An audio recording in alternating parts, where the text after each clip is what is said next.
Hello, and welcome to the How to Exit podcast, where we introduce you to a world of small to medium business acquisitions and mergers. We interview business owners, industry leaders, authors, mentors, and other influencers with the sole intent to share with you what it looks like to buy or sell a business. Let's get rolling.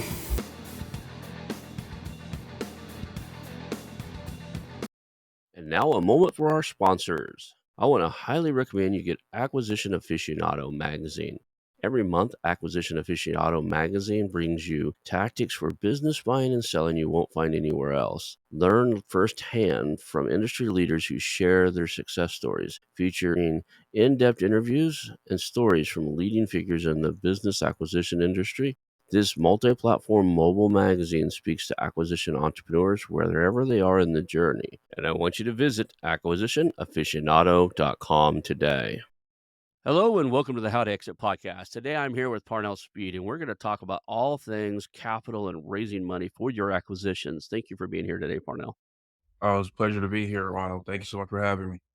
I always start off with the same joke, man. It's like, hey, you were born and now you ended up on a show about mergers and acquisitions. How in the hell did you end up on this show, man? What a meandering story. So my corporate background is engineering. And after spending probably 17 or so years in that space, after a couple of rounds of layoffs, I want to do something different. Got into the real estate game, dabbled in that, I would say. And a few years ago, discovered acquisitions. I met working at a nonprofit. I met an actual M&A attorney, and I was like, "Well, what do M&A attorneys do?" And started asking questions. And next thing I know, I had an opportunity to go through a training program that allowed me to learn about M&A. And what actually got me into M&A was got excited about doing roll-ups. That was Mm-hmm. the thing that I really wanted to do, but I really wanted to learn the game, that sort of thing. But back up a little bit in that during that time that I was laid off, I started seeing how difficult it was for people to get access to capital. Well, I'm sorry, how difficult it was for me to get access to capital, and started learning about that. And then I helped myself and a few people, and they're like, "You got to make this a business." Okay. This was kind of like right before COVID. And so around 2019 or so was when I started. And I've just been helping people ever since, get access to, because there are a lot of sharks out there in Yeah. this space, right? So I wanted to be one of those good guys, if you will, that really kind of coaches people along, say, hey, stay away from this kind of money, or this is the best type of money for your particular situation. And so I wanted to carry that into the acquisition space as well, and helping people understand there's lots of money out there for you to do a deal, Mm-hmm. but what's the right money for you in your particular situation? So I've been spending a lot of time recently about raising capital, doing private placement memorandums, talking to people who have successfully interviewing people who have successfully raised capital. I know the space a little bit like you. I have a real estate background, so I raise private. I introduced myself to a lot of private investors in that space, and I could raise private capital in small chunks and hundreds of thousands of dollars at a time, so small compared to what we do, what we do and need now. But I'm really curious about this space and all the different avenues there are. When I first got into the space, I even met a guy who was really good at doing loan processing and stuff, and convincing of me and him working together. He went out and figured out how to do what do they call them? Rural development loans from, so you'd be surprised at what's considered rural. Like in our town in Tulsa, like Tulsa wouldn't be, but the little town over next to it, which was Mhm. growing like mad, Owasso was considered rural development. Well, there's businesses there, there's stuff there. So long as it could have real estate attached to it, you could use these USDA rural development loans, and they're really, really affordable rates and considerable amounts of money they would loan you. So we were looking at maybe doing assisted living facilities, RALs, and that type of stuff for that. Talk about some of the different loan processes and loan availability, or what you call it, products that are out there that you're familiar with. Sure. Well, obviously, everybody knows about the king, which is the SBA, right? It's the best money, or not the or the cheapest money, but it's the hardest to get, right? There's that.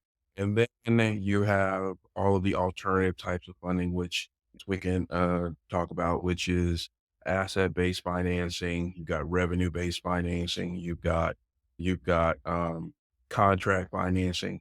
You've got factoring.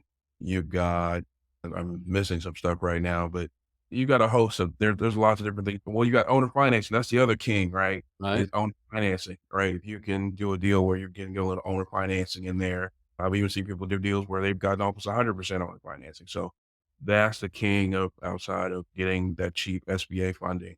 So there are just so many different ways you can do a deal to where you can get access. One of the biggest things I learned from my training program out of is that you're only limited by your creativity. And I believe that to be true when it comes to also getting access to capital is you're only limited by your creativity in terms of finding the type of money that you need to do your deal. Because the other big one is private money, right? Is getting investors to do the deal with you Yeah. rather than you trying to qualify for funding all on your own. I was gonna say, I took the same course you did. I've taken a couple of courses, and I've interviewed all the gurus out there, all the guys, most of them anyway. I still interview them. I got a few of them coming back up again. Yeah, That said, one of the things I learned in that process was, like, in the real estate world, you have to be careful of the thing called pooling, right? So you can get yourself run awry with the SEC if you take a little bit of money from this guy and a little bit of money from that guy, because now you've created a security, right? right. So, there's some rules around that. But in this Absolutely. and there's still rules around that inside of this space, but I never thought about one of the guys in that training space calls it deal pie. But basically, you can raise the money for a acquisition of a business through multiple sources without running amok of the SEC. So you could look at all the equipment sitting on the floor and go, you know what, there's $6 million of equipment. Somebody will give me, let's just be overly generous, a 60% loan on that, right? Maybe even a little bit more than that. But okay, now I get that much money. Okay, now I've got 3 million in accounts receivable. I can get a little bit of a loan on that. And Yep. then, I've got 25 million, or not 25 million, so say 5 million in recurring revenue on contract. Somebody will give me a little bit for that. Now I can bring in an investor. Now I needed X number of dollars. I'm 2 million short, right? Yeah. That now I have to just convince the owner on a major purchase to finance one of it, and I'll bring an outside investor in for one. And you still only have technically one individual that's not an institution Mhm. investing in you. So you didn't pool funds like the SEC because they're only worried about you betraying or doing something wrong to an individual investors. Yeah, I never absolutely. even thought of that through until I went to the course about you can mix and match these funding sources to get to the target. Yeah, yeah, absolutely. Yeah, yeah, and, the industry term that is capital stacking. If you want Yeah. if for That people who want to sound like they know what they're talking about, right? yeah, And stacking different types of capital so that you can get that and take that deal down, and it's just but again, you're only limited by your creativity, and when it comes to that. I always thought this, raising money through a private placement memorandum was a huge complex issue. It's cost Yeah. money. It's 25, $30,000 probably is the entry fee for that, and it goes up from there. But it's pretty much a business plan, a private placement memorandum, which is a fancier version of a business plan, a single 1 to 2 page filing with the SEC, and then regularly, I think it's either quarterly or annually reporting to them. It's not as complex as I thought it was. After interviewing a few people, I was thinking it's kinda akin to going public where you gotta, like, fill out 1,000 forms with them and get background checks and all this weird stuff. It's not nearly as complex. Let's talk about the process. What do you second to SBA loans, 'cause we've had that on the show a lot, and if somebody needs an SBA loan, they can come to you. You have people on your team that can help with that too, Absolutely. as part of their capital stack. Right. On the items outside of that and the items that are primarily non-personal guarantee items, because I don't think if you do an SBA loan, I don't think they're happy if you've got multiple personal guarantee loans off to the side of it. So it's either or, right? Yep. Yeah, because I can't say what I wanna say about that. But, yeah, they make sure you heavily PG the loan, right? Yeah. With collateral and things like that, They're yes. not gonna So leave much PG laying around for somebody else to use yeah. anyway. Yeah, every PG they can find up from you, they're going to make sure they can encumber it Yeah. to the deal. Yeah, absolutely. Yeah. So Yeah. that said, let's talk about what are the some requirements for some of the other I don't know, let's just jump into one. A lot of companies that you're buying are brick and mortar. A lot of the companies, the people listening to this that are buying are brick and mortar. And they have equipment, they have assets, they might have like forklifts and heavy machinery and manufacturing equipment and stuff. Mhm. What does that look like? What is the loan process? What is a timeline? Walk me through. I'm buying a company that has $2 million worth of physical assets sitting on the floor. What do I need to do to get a loan against that? Sure. Yeah. So they one of the main things you need to do is you need to assess that equipment. So Mhm. you got to get a list from the seller to that equipment with all the right information on it so that you can then have that list evaluated to determine what is actually worth. And then, of course, based on that, how much can you get for it, right? Much can you borrow against it, right? And then how are you going to do that? Whether you're going to do a sales lease back or whatever. And that time frame is usually pretty quick compared to the SBA, right? You might be looking at, 30, 45 days typically, doing something like that.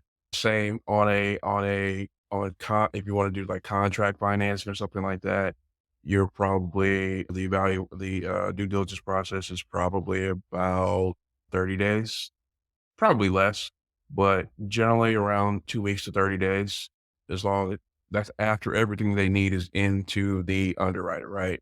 Let's see, what else? What kind of things would they need though? I mean, they get a sample of the contracts, Yeah, right? they need a copy of the contract and all the details around the contract so that satisfies the underwriter, and then they evaluate it to determine, "Hey, it's really worth what the face value of that contract is, and this is based on that, we'll give you this LTV on that particular contract," right? And it varies in terms of what the LTV is on that Mhm. particular contract. The highest I've seen recently is about 65-70%. That's Yeah. just me personally. I'm not there may be people who can do better or worse, but that's about what I have seen in that space. And then on the equipment side, probably between 50 and 50 and up. I'd say 50 and up, right? 50% and up on that, depending on who you talk to, because there are a lot of different lenders out there who do that. I wanna touch on one thing real quick though, because if you're listening to this and you think, "I'm gonna use this to fund a business," you gotta find something that's extremely profitable because you're taking a business that's been around for 15, 20 years, who hasn't had the burden of debt. Right. And now you're gonna be making monthly payments, and I don't know what your interest rates you're seeing on the factoring for the, accounts receivable and equipment.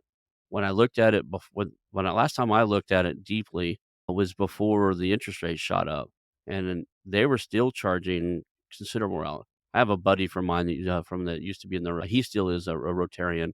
I had kids and didn't have enough time to stay part of being a part of Rotary International, but, Yeah. he's still a Rotarian, but he does that. He does equipment sell leasebacks and loans against equipment and that type of stuff. But the rates are extremely high depending on the age of the equipment and the company itself, and the company's credit profile comes into play some, like their history and that type of stuff. But I would say the best rate he could get you is 18%, and it went for Yeah. 21, 22. It's credit card rates. Yeah. Um, Yep. Yeah. Yeah. And you have to account for that, right? In your deals, be able to handle that debt service. And that's a really critical point for people who are looking to do an acquisition that yes, you want to do what you can to take the acquisition down. There are so many things you have to be forward thinking on to be successful after you take it over, right? And one of those is being able to handle that debt service. So important. A lot of people look at these businesses and they're like, "Oh, the businesses." A lot of businesses out there this way. I just talked to a guy. His business is doing all right. When I asked him what his profit margin was, and it sounded impressive. He's like, "Oh, I'm doing $800,000 a year." I asked him what his profit margin was. He said 8%. I was like, 8%? And he's like, "Oh yeah, 8%." And I'm thinking, 8% on 800,000 is not very much. $64,000 a year. That's Over a grand, yeah, for sure, 70 or so. That's So it. he cranking out $800,000 a year, he's making his profit now he probably pays himself a salary, that's okay, but his Mhm. profit is $64,000 a year. To buy his company, debt service, if you needed to raise $800,000, it'd be really hard to look at, your debt service on $800,000 at 18% would probably eat up every bit of that, right? So Absolutely, that's why I said you absolutely. gotta find companies that actually are extremely profitable, that they can handle this, and then you'll eat it for the first 2 or 3 years until you get that debt paid off. And then that's when you really start to make serious money, but you just gotta make sure that there's some the room that for the cushion. The other thing I would say before we get too far, I'm gonna ask you about a bunch more loan products, is understand the business's cycle. Almost every businesses have cash flow cycles, like, hot seasons, cold seasons. A lot of them are extremely anything B2C could be extremely fluctuating, maybe during in between Thanksgiving and Christmas. So Yeah, if you make a product that would typically be given away as a gift or something like that, then your prices are gonna I mean, your sales are gonna be 2/3 of your sales are gonna be at the end of the year. yeah, So, a lot of people don't get that and understand that they buy this business in January and cover it with debt. Yeah, the business made $3,000,000 last year, but you're not gonna get 2 of it until the end of the year. Now you still gotta pay those loan payments all the way throughout the year. So, absolutely. just understand both what you're getting into when you're looking at these products, and don't think that this is super easy. I don't believe in get rich quick, and I don't believe in trying to portray anything that's super easy, but it is very doable. So let's Yeah. talk about the other products that are out there. We did talk about asset-based loans. We talked about contract, that they would review the contracts and stuff. What else is available? Oh, man. So you got what's called, non-recourse funding. I don't know, that's there and there's lots of different versions of that, but Mhm. essentially, the way it works for those people who don't know is that your project funds the loan, essentially, and that takes out the PG, the personal guarantee, which is what people really wanna avoid as much as possible when they're doing these deals, right? And there are sources out there to where you can get that non-recourse, but they're kinda hard to find. And then there are versions of that program that are out there that I recently have gotten access to where you can get some really sizable loans from those programs, and I'm looking at bringing one on board now, where it will go up to about $99,000,000. And we're still working on the finishing touches of that, but, uh and so you can do it you can get those loans and be able to take down those deals without having to be and it's a lot easier, and the process is only about 90 days without all the, PG and collateralized that you would do with the SBA. So one of the things that a lot of people miss in the banking world is particular banks have particular sweet spots, things that they do regularly. So if you go to your local bank, for instance, I live in the Redwood Forest of Northern California. There's Yeah, just not a lot of manufacturing around here. So if right. I went to a local credit union and went to every local bank or regional bank in this area and said, "Hey, I'm buying a $2 million manufacturing business here in Sonoma County," most likely there may be one we'd have to find the one that's comfortable doing that, because most of them, yeah, they'll advertise they do business loans and stuff, but what they're loaning on is what they're comfortable with, because that's what's available to them. So it's the here Absolutely. it's elder care, because this is the vineyard area. I'm surrounded in, wine country, so a lot of people retire up here, right? And Right. it's restaurants and bars and B2C type of businesses, retail, restaurants and bars. If you were gonna open one of those, yeah, half the dozen of those, regional banks and stuff would be able to have some product to help you do it. Do these non-recourse sources you have, do they the reason I told you the whole story was, do they have sweet spots? Do they have certain industries and stuff that they prefer? Often you won't know that until you look at, like, what are the last 10 loans that, they made. You'll say, "Wait a second." They say they'll loan to anything, but the last 10 loans they made were to industrial manufacturing. Yeah, that's absolutely true, is that every funding source Mhm, has their sweet spots, right? mhm. Whether, like you said, whether it's your local, regional, or national bank, even in some cases, and even if you go international, right? They have their sweet spots of things that they like to fund. Most people, most lenders stay away from the adult entertainment industry, for example. That's an easy one, right? But primarily, when you get into real acquisitions, there are sweet spots that they have. Like for example, like you mentioned manufacturing, for example. But you can even get even more nuanced than that. You can get to where hey, we're only looking for manufacturing in say the automotive space, right? Because they are from Michigan, right? Right. Or they just know that space inside and out. They've had good success with it. They wanna do more. It's just natural and Absolutely, human. People forget all the time that all these businesses are run by human beings. Human beings actually have psychological biases, and they have 2 or 3 good wins inside of something, they'll gravitate towards what they know. They'll gravitate absolutely. toward what they won out at the last 3 or 4 places. So, how do you like, for these non-recourse loans and stuff, what does the process look like? What are they evaluating? Are they evaluating the business the same way an SBA loan would do, where they see the financials of the business, they're looking at the merits of the business, or do they look at the individual that's wanting to do the loan? So the program that I can't speak for all of them, but the program that I'm working with, it is far simpler than what you would do with the SBA. So the way this program is being structured, that you simply submit a one-page executive summary on your project. You sign, of course, sign an NDA, and then we get you on a call with all the folks so that you can ask and have your questions answered about. Essentially, it's a dual vetting process, and so there is and you simply have to be able to put down a deposit, Mhm, uh, fundable deposit, let me be clear, a refundable deposit for the program. So mhm. let's say that if your goal is you're looking to raise $5 million, you will put down 10% of that, which is 500,000. Can you use And this, what do they call them, surety bonds? I'm gonna butcher the name. Is it a bonded, absolutely, okay, that's how it's secured, right? Rather yeah, than you being securing it by your credit or any type of personal collateral.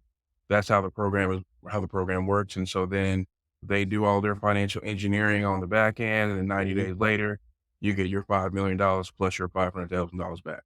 And that is so much easier than what you're gonna go through with the SBA to get $5 million, or any brick and mortar bank that you're gonna walk into and try to get $5 million. So, and your project is what or qualifies, that's the word I'm looking for, sorry, is Mhm. what qualifies for the funding, right? Not so much you, the individual, and your credit and what assets you have personally. Did they look at the operator? I mean, if you're doing an acquisition, 'cause it's different if I own the company, I've been running it for 20 years, and I go in there and try to, or get some funding, there's a track record there. How do they evaluate the capabilities of the operator if it's an acquisition for these type of loans? Sure, we have a team of evaluators that's what they do. That's all they do, Mhm. and they will vet all of that, right? And in that, yeah, you we need to know what you're talking about. Obviously, you do. You need to be skilled at in that arena if you're going to take over that business and take it to wherever it needs to go in order to be able to pay back the loan.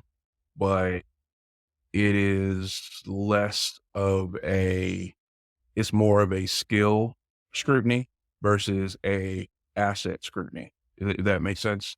Am I Yeah, saying where that? the SBA wants to know you have some background in it, but they're more interested in what you can guarantee the loan with, right? Exactly. Exactly, right. Whereas "Hey, can you really take over this business and take it to the next level?" We're not so much concerned about you having all of the collateral to take care of this loan should things go sideways. No, can you really run this business the way it needs to be run to cover this debt? And based on that, that's how you get funded. If somebody's listening and they're fairly new, they say they've only had W-2 jobs all their life. They're wanting to go down this path. Would it be better for them to go out and find a JV partner that's got some operational experience and some track record to get this type of loan, or does it matter? It does. If they are starting from, like I said, they've never done this before, and I don't know, let's say that they were in an administrative role. Mhm, That's been their focus their entire career, right? And mhm. they're looking to do something. They're looking to go buy a business that is very different from that. Ideally, yeah, you'd want to go and find someone who has expertise in that space Mhm. to partner with to get qualified for this funding. That would be the best way to do it. That way, you are set up you're much more better set up for success in doing what you're looking to do.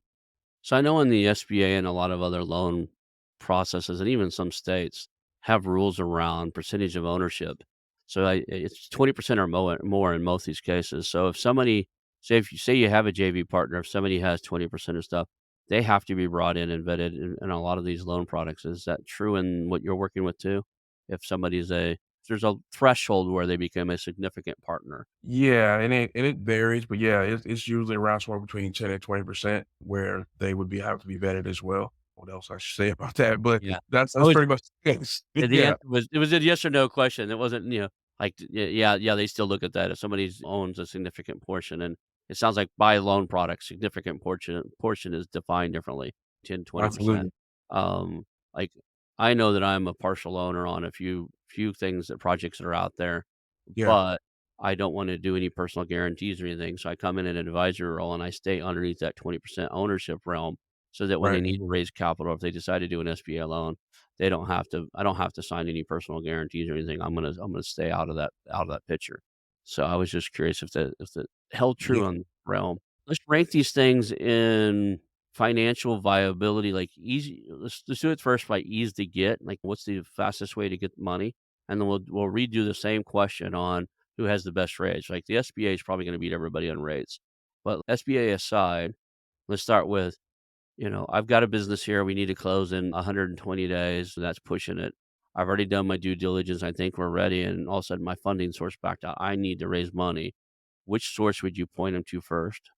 if they're in a situation, especially 120 days out, I would definitely try either. I would steer them toward either a non-recourse program like the one that we have, Hmm. or go toward private money. That would probably be the fastest way to get it done, and then you could refi out of that later or whatever. Those would probably be the top 2 for me. I'm just thinking off the top of my head, trying to think, is there anything else that I would add to that? Those are probably the top 2. A lot of people don't get that if you got a single investor, you can the same process people go through and they go out and pitch family offices and wealthy individuals to raise money into a private placement memorandum or whatever, you can do the same thing and not have to go through SEC if it's a single source. So you can go Absolutely. to a family office and go, "Hey, I'm looking to buy this company." They call them independent sponsor. It's a form of independent sponsorship. Like, would you sponsor the purpose? And they get both a debt and an equity position, and usually the equity reduces after the debt's paid in full. So, I mean, and you can structure the deal any way that you wanna creatively do it. When you said private investor, it spurred up this conversation of what would that look like? It isn't your Uncle Joe's gonna loan you $5,000,000, right? In the real estate game, private investor means anybody's got money can help me get this deal done. In Right. this space, you're still gonna want you're gonna need an accredited investor, with some deep pockets that the number you're asking for isn't gonna hurt them one way or the other. It's just they need a decent return on it, and they're gonna charge you most of these guys, to be honest, I'm surprised at how low the interest rate can be for some of the private equity guys and family offices and stuff. Yeah. They'll Yeah. go lower than some of these institutional lending places will. Yeah. So some of the things that I have seen, most of them are usually around 8 to 10%, sometimes 12. 8%, yeah, yeah. That's they're okay with that, right? Mhm. And, I think that's awesome. Best one I seen here recently, a guy got that was just a lot, $15,000,000 from a private family office, and the way it was working is they were buying a company.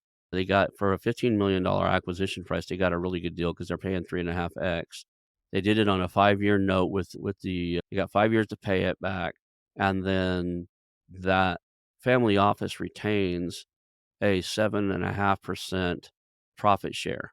So they got a long-term income out of it. So, you know, it was a no-brainer for the guy because he didn't have any other ideas. That was just what he came up with. Yeah. But he pays the loan back, pays the debt back, and then the debt converted to a minority interest in it. So the family office gets long-term income from it, and they Yeah. love the idea. And here's a guy who bought a business, and he knew the industry. He had, worked in a competing company, tried to buy that competing company from its boss, and the boss was like, was ready to retire, wasn't ready to retire, and to complete the story, the competitor heard that he was trying to do it, and he goes, "I'll sell you mine." Right? "You raise the money, I'll sell you mine," and then the next thing I'm trying to get him on the show. I didn't say the name or anything because he hasn't agreed to be on the show because of NDA requirements and other stuff he just completed this in December, January timeframe this year, so it's pretty early. He's got it's closed, but it's one of those he doesn't wanna upset anybody because he still needs the old owners around and stuff because he don't wanna talk about it too much. Yeah. But, yeah, they're out there, the deals are out there, so I just wanted to cover that a little bit, that when you say private equity or private investor, it's not an individual, it's usually like a family office or somebody out there who has raised capital to play. There's even some private equity firms out there that have raised money now for people like us for Absolutely. acquisition, and, Absolutely. it's a numbers game to find the right one. Yeah, absolutely. And if you don't have a lot of those relationships, then you could get with a funder like myself or someone else Mm. that has those relationships, and then you're dealing with one source. And that way that can get you started faster rather than you have it, especially if you're not an extrovert where you're gonna get out there and not and essentially knock on doors with some of these family offices and things like that and raise the capital that way. Yeah, absolutely, man. I think it's just so much opportunity out there. And I think one of the other things that I want to say about that when we start talking about private investors is that I don't think people really understand how much money is really out. I Yes. got my hands on a I laugh because I got my hands on a list. I'm trying to get I might make another round of this. I tried to get some family offices on the show. I think I've had Yeah. 2. I've had 2, and they were really kinda sheepishly on what they would talk about on the show, but I cold called probably close to 1,000. I dialed probably close to 1,000 numbers, probably talked to 150 of them. Actually got because a lot of it just goes to voicemail. But, I got a list from one of the gurus that says, like, "Here's all the private investors in the United States or, family offices in the United States," and I hunted down their daggum phone number from various Yeah. sources. I don't think the phone numbers are on the list, but they're easy enough to find. And, Hmm.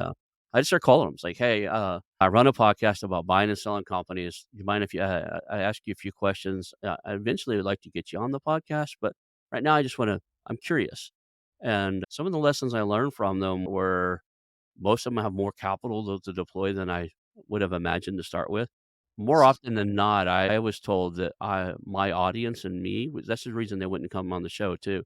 My audience and what I was looking for was way too small for anything they're interested in, right? They're Yes. not interested in this SBA loan $5 million thing. I was told quite often that they don't deploy less than 50 million or Yeah. 25 million. I think some of them said 25. Most of them were like, if it takes the same amount of work for them to do a $50 million deal as it does to do a 2 or $5 million deal, the same amount of paperwork, same amount to them, the same amount of risk if they're sitting on a big enough office. And for anybody listening to this don't know what a family office is, once you hit a certain wealth, usually over $100 million, you'll hire an investment team that will manage the family trust, the family money. So family Absolutely. office is usually hereditary funds from multiple generations of family, and they'll, in excess to $100 million, and they Yeah. have people that are staffed. Sometimes it is a family member, but very often not. It's a financial advisor level guy whose Hmm. sole job is to deploy the capital the safest and best route. That's why they'll give you loans for 6 or 8%. They're not looking for huge returns. They're looking for safe Right. returns. They're looking for, that business has been around for 30 years. It's going to be around for 30 more. Yeah, I'll loan money against it. You'll run it. You got to be careful. Some of them will put clauses in there that, they have the potential. They can replace you as like they can tell you to step down as a CEO and bring Yeah. in a different guy. Doesn't mean they can take your ownership away. Like all of it's in the contract. You got to really read these contracts inside and out. Yeah, But, absolutely. And I would echo exactly what you're saying about the types of dollars they like to deploy, right? In mhm, fact, my non-recourse program, it is an incubator program mhm, for people who wanna go up to 100 million plus. That's where they really make their money, right? And this program from 5 to 99 million is an incubator program, so mhm, it's designed to help you level up into that if that's where you're looking to go, right? mhm, But that's where that's where they have those relationships with those folks really wanna deploy that 50, 100, 200 plus $1,000,000. The largest deal I've seen so far is 2,000,000,000. I wasn't involved in that, but it would've been nice, and that blows a lot of people out of the water when you start talking those kinds of numbers, right? But yeah, for sure, when you have a serious conversation with those family offices and things like that, those are the type of numbers they're talking about. So you gotta really know what you're doing if you're gonna be able to deploy that type of funding. And they wanna see safe deals that they can put their money into and just get a nice return to continue to grow that family legacy. Yeah, these family office guys, the manager of a family office will not lose his job if he gets a business. I talked to one guy, he just did a $50 million loan at 3%. I was like, "Why would you ever do that?" He goes, "Ironclad business, it'll never go away. It's been around for generations. The CEO has been in there for 15 years, got 30 years before he retires. He's a young CEO. He's growing like mad, and it's safe money." He goes, "I'll never lose my job by making 3, 4, 5% on the money. I'll lose my job if I lose money. Long as I won't lose money on it, that's the one thing, like, long as I believe in the company." The other thing they've gotta be careful with is, you said earlier, like adult entertainment stuff. They have to not discredit or what's the word I'm looking for? They have to not embarrass the family office, the family name. So Right. they're not gonna do something if they find out that you're a gross polluter, or you draining chemicals into a national waterway or something like that. There's things like that that are both, social, there's things that are economic and stuff that are be red flags for them they won't touch because they don't Yeah, wanna make the absolutely. family look bad. So, 100%. Absolutely. They do not wanna be in the news or anything like that. Absolutely. yep. But yeah, they So just wanna do their well quietly. when I did those calls trying to get him on the show, I often thought, "Man, somebody could make a lot of money just sitting there creating a CRM, a database of all the different ones out there, what are they trying to deploy, what are their sweet spot, what," 'cause they want help. Hey, they'll pay finder's fees too. That would be a role for somebody. It's not for me because I just don't know the loan business that well, but somebody like you or something could get some serious cash from just reaching That out is to all the family offices and go, "Hey, if I helped you deploy cash, what would that look like? What would you want to invest in?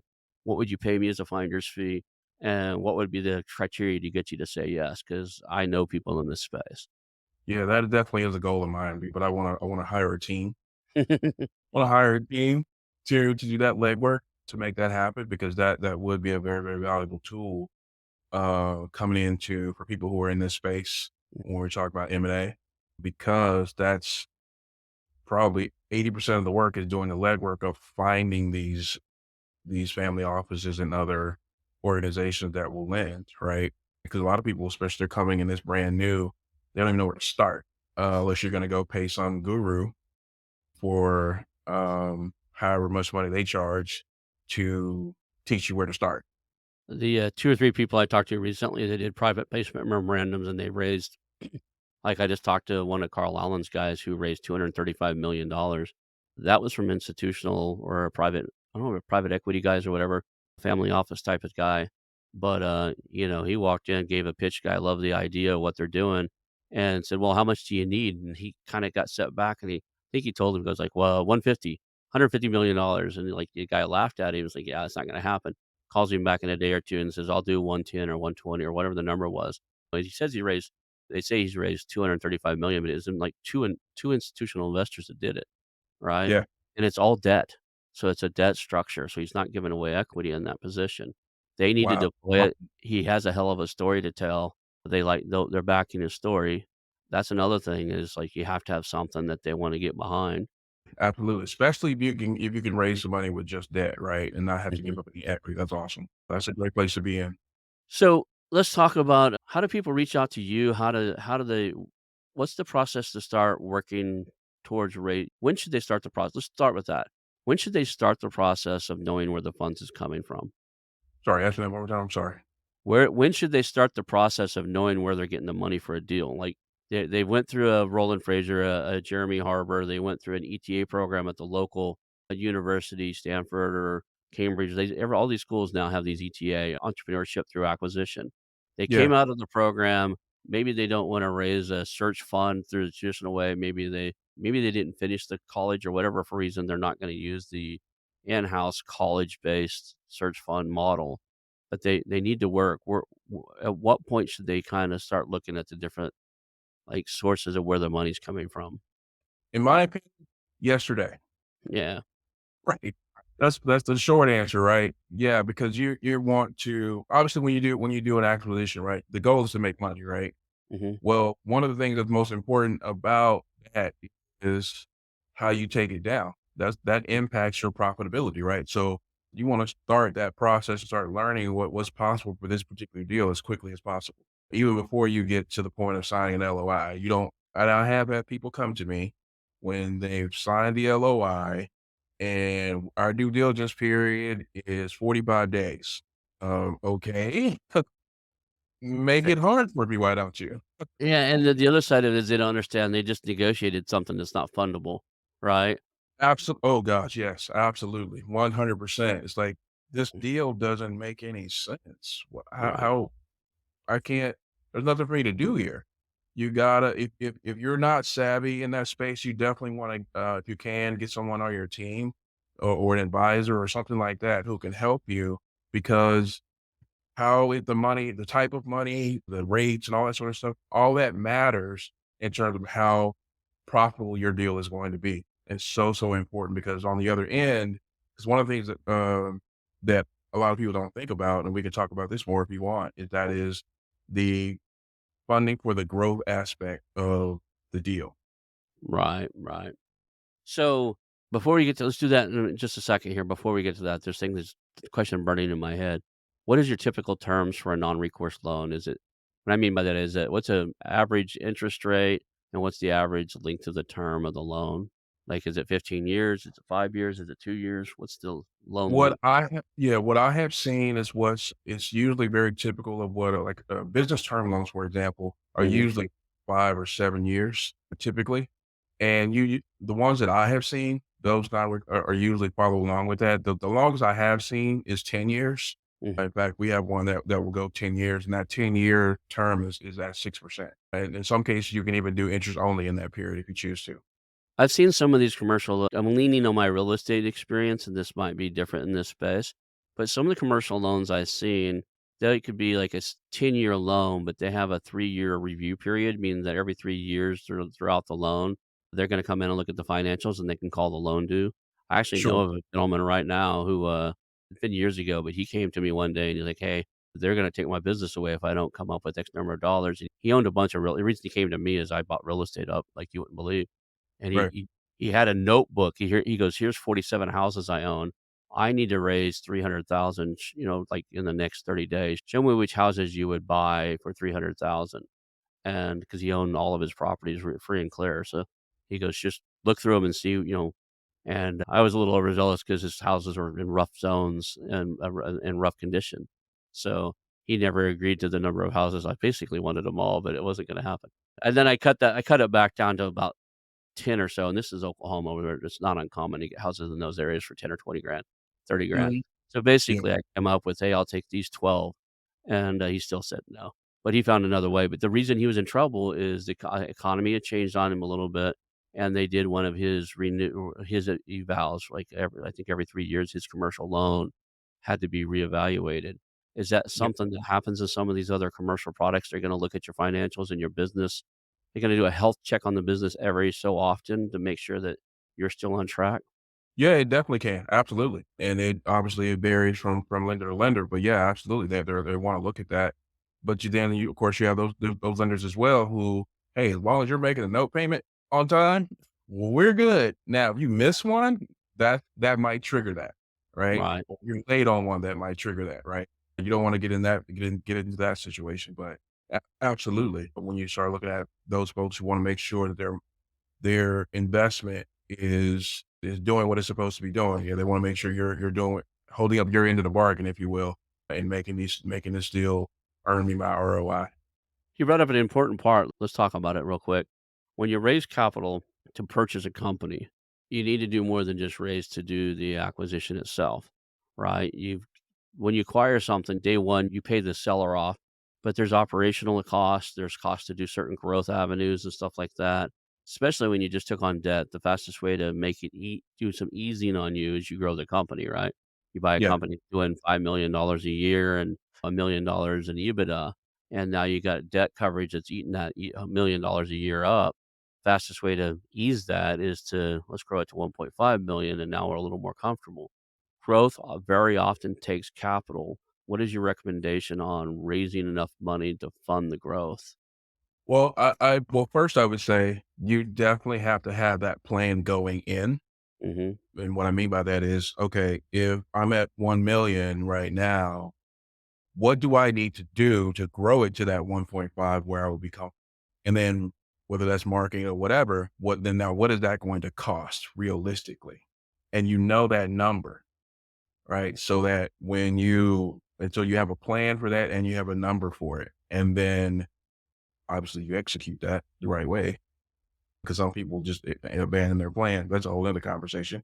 And so you know that going in, right? That's part of your acquisition strategy is that, and you know that when you're looking for capital as well. So you're letting your lenders know, look, this is what it's going to cost to acquire it, and this is what's going to cost to grow it. And you can get that all of that funding in one place, right? That would be ideal, right? But if not, then you can capital stack to where you can also get that growth funding. But ideally, you want to have that going in before you even sign the LOI. You know what it's going to take to grow that company and what it's going to cost you. Yeah. That's my thoughts on that. It's interesting. If you plan ahead of time, you build that into your capital stack, right? You just know that, yeah, the guy wants $1 million for the company. It's got dated equipment. I'm going to need some money to refresh some equipment. It's got no marketing. I'm going to need a X number of dollars to institute a decent marketing plan and put some ads out there. And then it's got outdated this and that, and I'm going to replace that. That should be part of the overall capital stack, the money you're raising ahead of time. I see Yeah, too many people like just try to get to the number that the seller wants and not understand what's your plan afterwards. And then absolutely. and it's a lot harder to raise the money afterwards. You own this thing. Now you're a new owner on day one. Don't think you're gonna run to a Absolutely. bank on day one and go, "Hey, I just bought this company and now I need some new equipment," Yeah, because you just bought a that's a company. great point. Another great point. It's like it's a brand new company, Yeah. right? When it changes ownership, you're at zero. And so, and I've even had to help clients with that is, and the funding that's available at that point is a lot of very expensive money Mhm. when it comes to you being a brand Factoring new, and the equipment yeah, asset. All this stuff you can do a little MCA. bit of hand. The things you can do beforehand, you can a lot of those you can do afterwards, but you just lost your leverage point because you don't have to take the money, you don't have to buy the company. You walk in there and go, "I'm gonna shut down if I don't get some money in my hands." They're gonna do what they need to do to get it. They're gonna take that risk on you most likely, but they're gonna charge you for it. Absolutely. 100%. Yeah. 100%. It's nothing like it's nothing like a lot of people think, like, okay, let's equate it to something everybody deals with today. If you go out and buy a car and you're like, I buy this car and then you decide I want to do a bunch of mods to it, and you go right back to the bank the next day you bought the car to a different bank. Hey, I just bought a car yesterday for 50 grand. I'd like to Right. add $15,000 worth of parts on there. Yeah. Would you loan me $15,000 to loan like that? And they're gonna go, that's the car's the collateral for the last guy. What do I have? And I don't get that, right? People Yeah, don't that's get an that. awesome analogy. Absolutely. That's Yeah. an awesome analogy. Yeah. Very So true. you gotta plan ahead on these things, you gotta be, ready. What do we need to do to get a hold of you? What's the best way to sit down and go, "Hey, Parnell, I'm looking to acquire this type of company in the next 2 years. Help me walk through this." Do you have any, like, checklists that people can have or anything like that, or they can just reach out and chat with you and start building that relationship with you to know where they need to be to get funded? Yes, there's a lot of who. But before you even come to me, Mm, let's go down that list. One, ideally, you'd have some acquisition where they've been using a reliable financial software, which means that they have also some solid financial reports mhm, on the company. Ideally, you'd be looking at, you want to be looking somewhere between 3 to 5 years for the financially, if you can. I know mhm, a lot of cases you probably only get two, right? And that's fine, but ideally you don't want to be able to get 3 to 5. Then you kind of really can gauge the health of the company, right? And when we talk about financials, for those people who don't know, we're talking about income statements, balance sheets, cash flow statements, and then ideally you want to get those on an accrual basis rather than a cash basis. And that's an accounting thing for people who don't know. You want to get those financials on an accrual accounting basis if you can. Make sure the book's balanced. Make sure the equity actually equals assets minus liabilities. And ideally, if you can, have those financials reviewed, if not audited. Those are some of the things that it would be good to have coming to me when you start looking for funding, because that makes you more fundable. It makes right. your project more fundable, right? So you're saying a quality of earnings report is actually makes it easier for you to get funded? In a lot of cases, yes. Okay. Most people don't pull the trigger on that unless it's a much bigger acquisition though, right? Because Right. they can be 15 to $30,000 to get a quality of earnings, a QOE. Yes. Unless you can have an evaluator that can pull that together for you, that you can have on your team to give it a little bit of equity. You may not have to pay that up front. I've seen that happen. Those can be expensive. And then after that, then you simply set an appointment with me and we'll go through your deal and see, and then we'll look at what's the best type of funding for you. and we'll go after it. We go get it. Okay.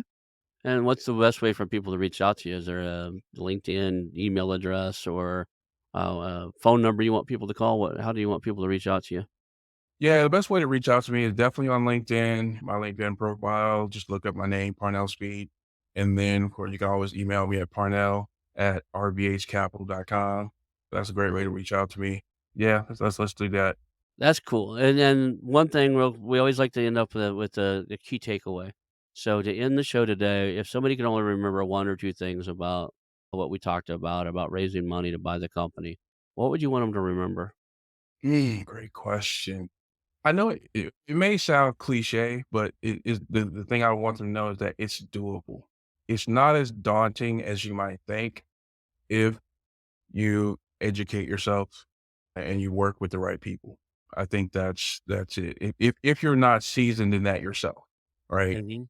Is to work with people who are gonna have your best interests at heart is very doable. Okay. I appreciate you today. Hold on for just a second words afterwards, and we'll call that a show. All right, sounds good. Awesome. Thank you. I want to announce our new channel partners, the ITX Marketplace. Since 1998, ITX has created $5 billion in value by selling more than 225 IT businesses in 20 countries. ITX works exclusively with IT-enabled businesses generating between 5 million and 30 million who are ready to be sold, and M&A decision makers who are ready to buy.